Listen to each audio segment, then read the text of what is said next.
C'est un piège mortel qui aurait dû être éradiqué il y a des années.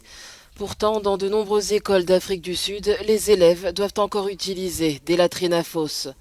Pour les plus jeunes, comme ceux de l'école maternelle de Jupiter dans la province de Limpopo, ces fameuses toilettes sont pleines de dangers.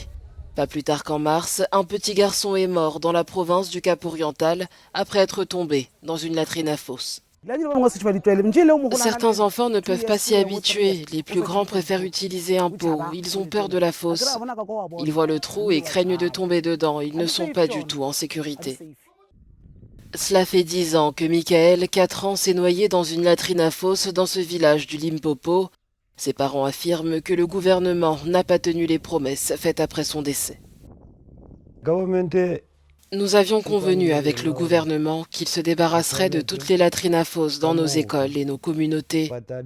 Mais lorsque nous regardons autour de nous, on constate qu'ils n'ont changé que celle qui se trouve à proximité de l'école de Michael et de notre maison. Dans les autres sites, de nombreux enfants sont toujours en danger. Et nous ne voulons pas qu'une telle chose se reproduise. En mars, le département de l'éducation s'est engagé à éradiquer les latrines à fosse d'ici à 2025, mais il a déjà manqué plusieurs échéances. Cette négligence générationnelle est révélatrice de la façon dont nous percevons les habitants des zones rurales, n'est-ce pas? Certaines personnes se disent qu'ils ne méritent pas la dignité, même pas des toilettes de base. Parce que de toute façon, ils ont les mêmes à la maison.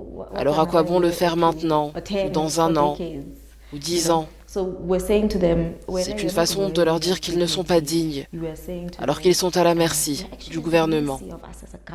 Equal Education est l'une des nombreuses ONG locales et internationales qui font pression sur le gouvernement afin qu'il accélère l'éradication des toilettes insalubres.